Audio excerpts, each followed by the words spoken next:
Hello good evening students, कैसे हैं आप सभी लोग। स्वागत है आप सभी का एक बार फिर से आपके अपने educational channel Rajesh Bhargava official पर। मैं हूं राजेश भार्गव। और स्टूडेंट्स, ये है हमारे मैथ्स के एनसीईआरटी क्लास 9 की चैप्टर 1 की एक्सरसाइज 1.1 का चौथा क्वेश्चन यानी कि फोर्थ क्वेश्चन।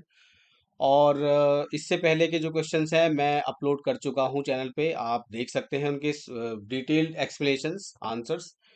और चलिए अब इस चौथे क्वेश्चन को भी सॉल्व करते हैं, जो कि ट्रू और फॉल्स यानी कि सत्य और असत्य कथन पर आधारित है। ठीक है। तो पहले मैं ना कारण भी देंगे इसका कि मैं क्यों सत्य और असत्य बोल रहा हूँ, जो है आंसर अपना। और पहले पढ़ देता हूँ तीनों क्वेश्चंस को, तीनों पॉइंट्स को। प्रत्येक प्राकृत संख्या एक पूर्ण संख्या होती है। सेकंड पॉइंट है, पहला पॉइंट पढ़ दिया। सेकंड है, प्रत्येक पूर्णांक एक पूर्ण संख्या होती है।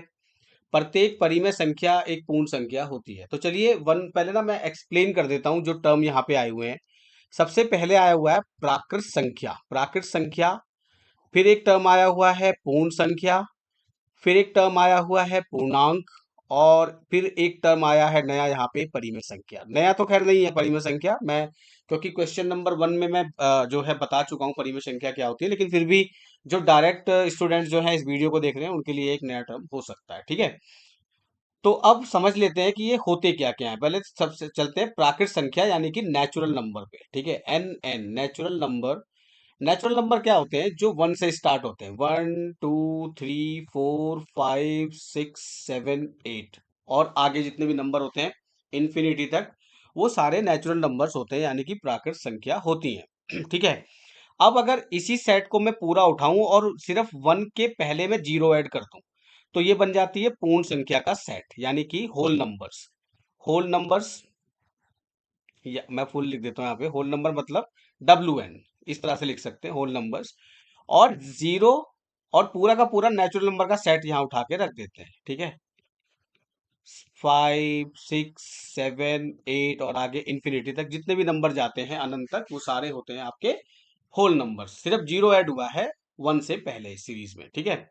अब एक टर्म और है पूर्णांक। पूर्णांक को समझने के लिए हमें संख्या रेखा को जानना पड़ेगा। संख्या रेखा, आप 9th क्लास के स्टूडेंट हैं तो संख्या रेखा जो है, बहुत सारे बच्चे आप छोटी कक्षाओं में भी संख्या रेखा से यानी नंबर लाइन से परिचित होंगे, लेकिन फिर भी मैं यहाँ पे बताता हूँ आपको कि संख्या रेखा एक स्ट्रेट लाइन होती है। ठीक है। ग्राफ पेपर पे बनाते हैं वैसे इसे। और जिसमें क्या होता है, एट द मिडिल, ठीक है, यहाँ पे जीरो होता है मिडिल में, बीच में जीरो होता है at the middle point, and right में 1, फिर 2, यानी कि जितने भी पॉजिटिव नेचुरल नंबर्स होते हैं 5 6 फिर 7 और आगे जितने भी नंबर हो सकते हैं। ठीक है। उसके बाद बीच में जीरो होता है। राइट में मैंने पॉजिटिव नंबर बता दिए, जीरो के बाद 1 से शुरू होते हैं। और फिर -1, लेफ्ट में -2, फिर -3, फिर -5, ये लेफ्ट में माइनस के नंबर बढ़ते जाते हैं। ठीक है। इस तरह से -6। तो अब देखिए यहाँ पे पूर्णांक क्यों कह रहे हैं हम इनको, कि पूर्णांक जो अभी मैंने बताया कि प्राकृत संख्या जो होती है वो 1 2 3 से शुरू होती है और पॉजिटिव नंबर आगे तक चलते जाते हैं। और पूर्ण संख्या क्या होती है? Whole numbers. जीरो से 1 से पहले जीरो लगा दीजिए और बाकी सारे नेचुरल नंबर्स यानी कि प्राकृत संख्या लिख दीजिए। उसके बाद क्या है कि जो पूर्ण संख्या पूर्णांक जो होते हैं यानी इंटीजर्स जो होते हैं हमारे, पहले मैं इसको लिख देता हूँ, ये होते हैं पूर्णांक। जितने भी नंबर लाइन पे आप नंबर देखते हैं यानी कि सारे पॉजिटिव नंबर 1 से शुरू होने वाले, 1 2 3 4 5, और जीरो, और लेफ्ट साइड में जितने भी माइनस के नंबर हैं ये सारे मिलके बनाते हैं पूर्णांक यानी कि इंटीजर्स। ठीक है। तो ये होते हैं हमारे पूर्णांक। अब एक टर्म है परिमेय संख्या। परिमेय संख्या में क्वेश्चन नंबर 1 में ही बता चुका हूँ परिमेय संख्या क्या होती है, यानी रेशनल नंबर क्या होते हैं। रेशनल नंबर यानी परिमेय संख्या वे संख्याएं होती है जिसको हम P/Q के रूप में लिख सकते हैं, लेकिन Q का जो मान है वो जीरो नहीं होना चाहिए कभी भी। ठीक है। तो वो नहीं तो वो अनडिफाइंड होता है, वो हम कैलकुलेट नहीं कर पाएंगे। तो जो Q का मान है वो, लेकिन परिमेय संख्या की जो परिमेय संख्या की जो परिभाषा है वो यही कहती है कि कोई भी संख्या जिसको हम P/Q के रूप में लिख सकते हैं, लेकिन Q का जो मान है वो जीरो नहीं होना चाहिए बस। तो ऐसी संख्या जो है परिमेय संख्या रेशनल नंबर होती है। अब जितने भी हमारे नेचुरल नंबर हैं, ठीक है, या ये कहे कि जितने भी हमारे पूर्ण संख्याएं हैं यानी कि होल नंबर्स हैं, वो सारे के सारे क्या होते हैं? हमारे परिमेय संख्याएं होती हैं। जैसे कि 3/1, 2/1, 4/1। ठीक है। इस तरह से अब 1/2 भी क्या है? परिमेय संख्या है। 3/2 भी क्या है, परिमेय संख्या है। -5/2 क्या है, परिमेय संख्या है। माइनस का 3/4 क्या है, परिमेय संख्या है। लेकिन ये 3/0 जो है वो परिमेय संख्या नहीं है। परिमेय संख्या यानी कि पीएस नहीं है, रेशनल नंबर नहीं है, इसको नहीं कह सकते, क्योंकि क्यू का मान यहाँ पे 0 हो गया, तो इसे परिमेय संख्या नहीं कह पाएंगे आप। ठीक है, तो चलिए इसी के जो मैंने भी पॉइंट्स आपको क्लियर करे ना, इसी के आधार पे हम तीनों जो पॉइंट्स है हमारे, उनको सत्य या असत्य जो है सिद्ध करते हैं। ठीक है, कैसे? प्रत्येक प्राकृत संख्या एक पूर्ण संख्या होती है। प्रत्येक प्राकृत संख्या एक पूर्ण संख्या होती है। देखिए, जितनी भी पूर्ण संख्याएं हैं, ठीक है, उसमें जीरो से स्टार्ट होती है, 1 2 3 4 5 6 7 8, और आगे जितनी भी हैं, और फिर उसके बाद पूर्ण संख्या। तो जितना भी पूर्ण संख्या का आप सेट देख रहे, जितनी भी ये पूर्ण संख्या का सेट है, ठीक है, और प्राकृत संख्या ये रही हमारी सारी। अब प्राकृत संख्या उठा के सारी यहां रख दी, ये वाली, और उसके पहले बस 0 लगा दिया। तो इसका मतलब ये है, जितनी भी प्राकृत संख्या है वो पूर्ण संख्या भी है, क्योंकि पूरा का पूरा प्राकृत संख्या का सेट उठ के होल नंबर्स में आ गया, यानी कि पूर्ण संख्याओं में आ गया। तो पहला पॉइंट जो है हमारा वो क्या है, सत्य है। ठीक है, क्योंकि पूरा का पूरा प्राकृत संख्या का सेट जो है हमने उठा के पूर्ण संख्या में रख दिया, और एक से पहले 0 लगा दिया, तो इसका मतलब सारी प्राकृत संख्या पूर्ण संख्या भी है। ठीक है, पहला है सत्य। दूसरा क्या है? प्रत्येक पूर्णांक एक पूर्ण संख्या होती है। अब प्रत्येक पूर्णांक पूर्णांक पूर्णांक क्या है? पूर्णांक है, जितने भी पूर्णांक हैं ये प्लस के नंबर, 1 से शुरू होने वाले, 0 और माइनस के जितने भी नंबर है, -1 -2, इस तरह से प्रत्येक पूर्णांक। ठीक है, प्रत्येक पूर्णांक एक पूर्ण संख्या भी होती है। अब पूर्ण संख्या क्या है? पूर्ण संख्या होती है जीरो से जो हो रही है, 0 1 2 3। तो जीरो से राइट में जितने भी नंबर है, जीरो को मिला के जितने भी राइट में नंबर है, सिर्फ वही पूर्ण संख्या है। बाकी -1 -2 -3 ये पूर्ण संख्या नहीं है। तो ये हमारा पॉइंट असत्य हो जाता है, क्योंकि ये कह रहा है प्रत्येक पूर्णांक, और नंबर लाइन में जितने भी नंबर है वो सारे पूर्णांक हैं। लेकिन परिभाषा पूर्ण संख्या की क्या है? जीरो से लेके जितने भी 1 2 3 तक नंबर आगे नंबर है वो सारे पूर्ण संख्या है। तो इसका मतलब है दूसरा पॉइंट भी हमारा क्या है, वो असत्य है, यानी कि प्रत्येक पूर्णांक एक पूर्ण संख्या नहीं होती है। ठीक है, माइनस के नंबर पूर्ण संख्या नहीं होती है। आगे बढ़ते हैं।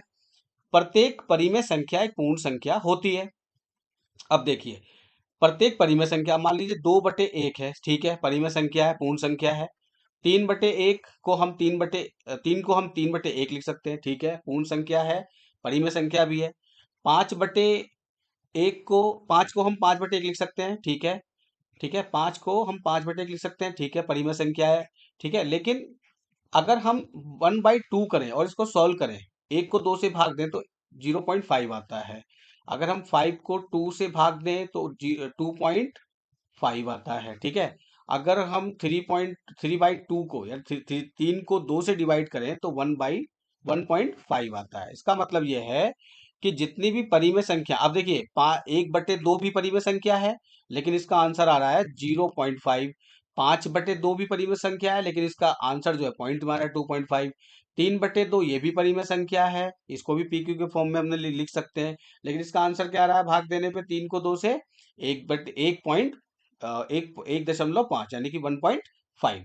तो इसका मतलब यह है कि जितनी भी परिमेय संख्याएं हैं, ठीक है, वो पूर्ण संख्याएं नहीं होती है। मतलब सारी पूर्ण संख्याएं नहीं होती हैं। ये 2/1 पूर्ण संख्या है, 3/1 पूर्ण संख्या है, 5/1 पूर्ण संख्या है, लेकिन 1/2 पूर्ण संख्या नहीं है। लेकिन परिमेय संख्या है, ये भी परिमेय संख्या है, ये भी 3/2 भी परिमेय संख्या है, 5/2 भी परिमेय संख्या है। लेकिन जब हम इनको सॉल्व कर रहे हैं ना, तो ये पूर्ण संख्या नहीं है, होल नंबर नहीं है। होल नंबर क्या होते हैं? 0 1 2 3 4 5, इस तरह से, राइट। तो इस तरह से ये पॉइंट भी जो है हमारा तीसरा क्या हो जाता है भाई, असत्य हो जाता है, यानी कि फॉल्स हो जाता है, कि प्रत्येक परिमेय संख्या एक पूर्ण संख्या होती है। ठीक है, तो स्टूडेंट उम्मीद है कि ये जो एक्सप्लेनेशन मैंने फोर्थ क्वेश्चन का दिया है, प्रश्नावली 1.1 का, ये आपको समझ में आ गया होगा। और इसी के साथ जो है हमारी जो क्लास 9 की मैथ्स की चैप्टर 1 की एनसीईआरटी की एक्सरसाइज 1.1 जो है वो पूरी तरह से समाप्त हो जाती है। मैंने कोशिश की है कि फुल्ली एक्सप्लेन आपको कर सकूं, और मैंने किया है अपनी तरफ से, जो है मैंने बेहतर किया है। लेकिन फिर भी अगर आपको अभी भी कोई डाउट है तो आप मुझसे कमेंट बॉक्स में जो है क्वेश्चंस कर सकते हैं, पूछ सकते हैं, और मैं हमेशा जो है आपके क्वेश्चंस के जो है आंसर्स दूंगा। ठीक है, और जरूरत पड़ेगी तो सेपरेट वीडियो बनाऊंगा, और हमेशा आपकी हेल्प जो है करूंगा। ठीक है, तो स्टूडेंट्स अगर ये वीडियो आपको पसंद आया तो प्लीज़ इसे लाइक और शेयर ज़रूर करें, और चैनल अगर जो है चैनल पे नए आए तो प्लीज़ चैनल को सब्सक्राइब कर लीजिए और बेल आइकन को प्रेस कर दीजिए, ताकि आने वाले वीडियोस का जो नोटिफिकेशन है आपको टाइम पे मिल सके और आप हमारे एजुकेशनल वीडियोस का लाभ उठा सके। तो स्टूडेंट्स, मिलते हैं बहुत जल्दी एक और नई वीडियो में एक और नए टॉपिक के साथ। तब तक के लिए बाय बाय।